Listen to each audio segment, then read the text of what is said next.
পৃথিবীর মানুষ অবশ্যই জানতে হবে, বুঝতে হবে, শিখতে হবে। দেখেন, একজন ইংলিশম্যান প্রিয় নবী হযরত মুহাম্মদ সাল্লাল্লাহু আলাইহি সাল্লামকে নিয়ে অত্যন্ত সুন্দর একটি কমেন্ট দিয়েছেন।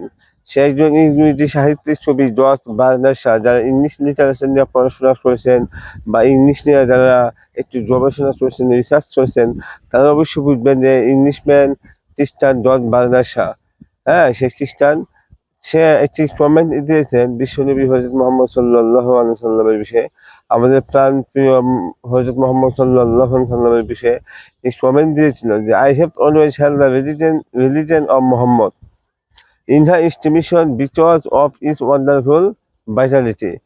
যে ওই খ্রিস্টান বলেছিল যে, আমি মুহাম্মদ সাল্লাল্লাহু আলাইহি সাল্লাম ধর্মকে আমি উচ্চ মূল্যে রেখেছিলাম, কারণ ওনার জীবনী শক্তি এবং আশ্চর্যজনক বিষয়ের জন্য।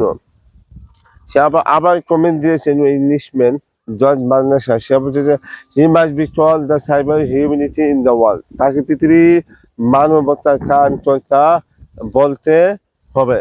এই জর্জ বার্নার্ড শা সুন্দর একটি মন্তব্য দিয়েছেন। আমরা আরও দেখলাম যে মাইকেল এইচ হার্ট, তার একটি বইয়ের নাম আছে, সে একজন ইংলিশম্যান। সে মাইকেল এইচ হার্ট, সে একটি সুন্দর একটি মন্তব্য দিয়েছেন। সে এই বইটির নাম হলো the 100 meaning of the most influential person in history. ওই বইতে সে লিখছিল প্রিয় নবী হযরত মুহাম্মদ সাল্লাল্লাহু আলাইহি সাল্লাম বিষয়ে।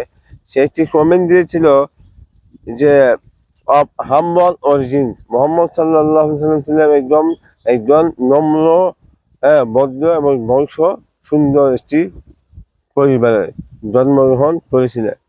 হি became an immensely effective political leader.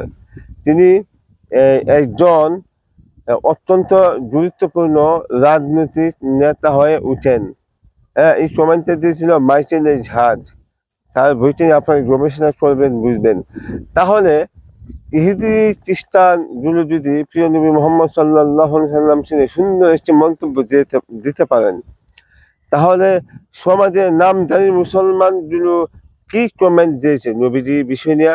আমরা এই সমাজে নামধারী মুসলমানগুলো মুখে মুখে বলে যে আমরা নবীর আশেক, নবীর প্রেমিক, নবীকে মহব্বত করি, নবীকে ভালোবাসি। দেখেন, এদের বেশি অংশ যারা মুখে মুখে বলে আমরা সব কিছু নবী নবী নবী।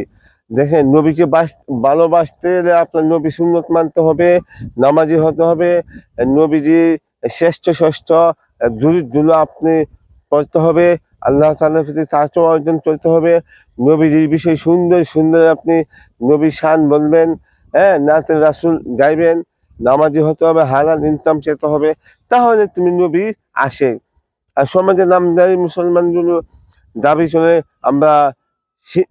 আমরা কি বলে সুন্নি সুন্নি সুন্নি। আরে ভাই, সুন্নি তুমি কিসের সুন্নি? তোমার ভিতরে যদি নবী সুন্নত যদি না থাকে, তুমি মুখে বললে হবে না, কাজে কর্মে সুন্নি হতে হবে, নবীজি সুন্নত মানতে হবে, এই নবীজি এই শ্রেষ্ঠ দুরূদ তোমার বেশি পড়তে হবে, নামাজি হতে হবে, তাহলে তুমি নবীর আশেক, নবীর সুন্নত তুমি মানতেছো। এতে বুঝতে হবে।